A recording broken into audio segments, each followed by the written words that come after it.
السلام علیکم ملګرو، خدای دې وکړي چې روغ جوړ او د سر جامې پرته ني. ګران دوستانو، مخکې لیکچر کې موږ په پرنټف او سکینف باندې بحث وکړلو او په هر یو کې مو یو مثال حل کړلو. اوس راځو په دې نهم لیکچر کې او په دې کې باندې پرنټف او سکینف لپاره یو ساده مثال ولیکو. نو راځو ټپ سی پلس پلس ده.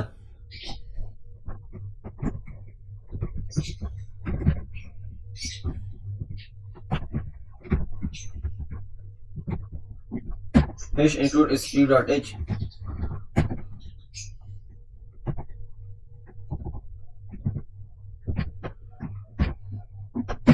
main function.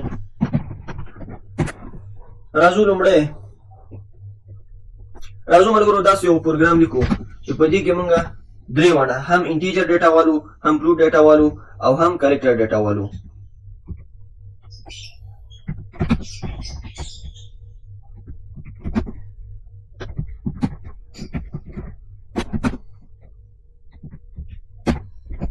اوس راځو ملګرو په لومړني لیکچر کې چې دی موږ واوسول انټیجر x.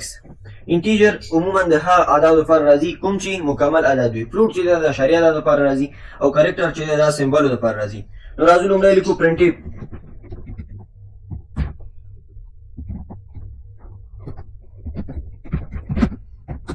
enter a number.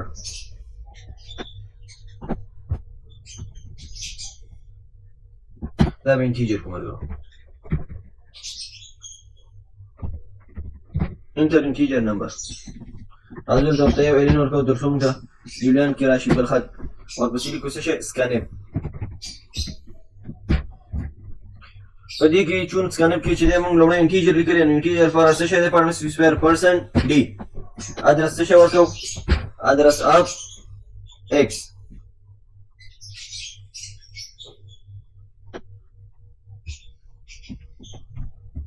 سیمیکالون. راځو دا لومړی رن کوو ملګرو.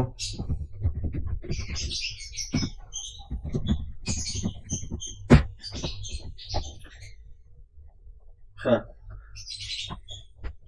ایرر یې ولې ورکړی ملګرو؟ په دې خاطر چې موږ دلته د پرنټف په اخره کې څه شی سیمیکالون نه دی ورکړی.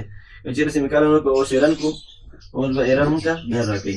اوس بیا هم ایرر راکوي. ولې ملګرو؟ دا په دې خاطر دا ایرر یې ما ورکړي چې تر څو تاسو دې شیانو ته متوجه یاستئ. اوس راځو بیا ایرر راکړو. ولې ایرر راکړی؟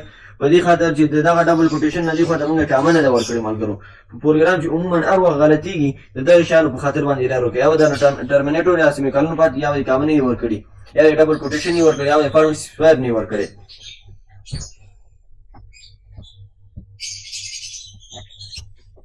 اوس راځو ملګرو پروګرام رن کوو او ګورو چې غلطي څنګه ده. نشته دی. انټر انټیجر نمبر. انټیجر نمبر نه مطلب څه شی دی؟ مکمل اعداد. 1 2 3 همداسې تر لای دغه یې پورې موږ ورکوو 2. د دې نه وروسته بیا نور موږ ته څه شی نه ښایي. نو را به شو اوس به ورته ورکړو بل یو پرنټف تر څو موږ ته فلوټ ډیټا وښایي. printf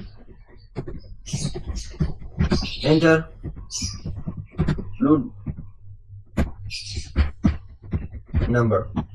بیا الین ورکو.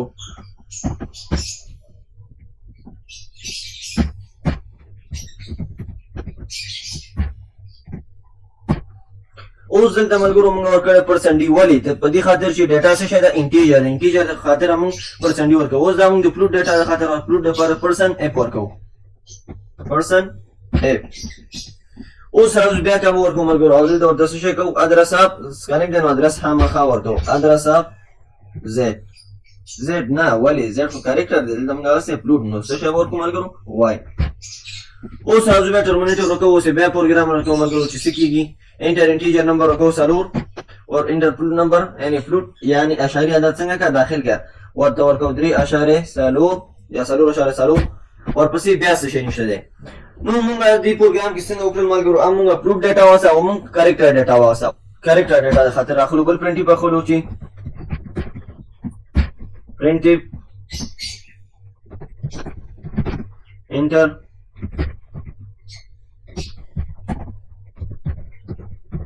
character data ln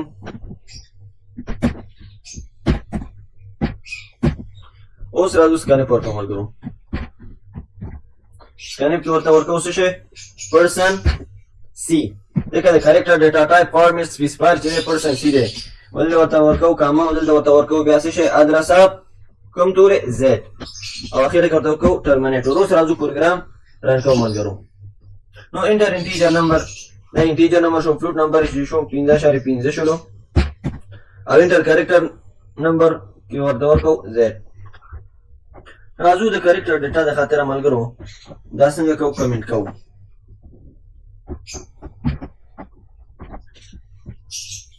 اوس راځو انټر کریکټر ډیټا اس موږ داخلو نو دلته موږ تاسو شي نه خېدل دا ورته بل پرنټي پالو printf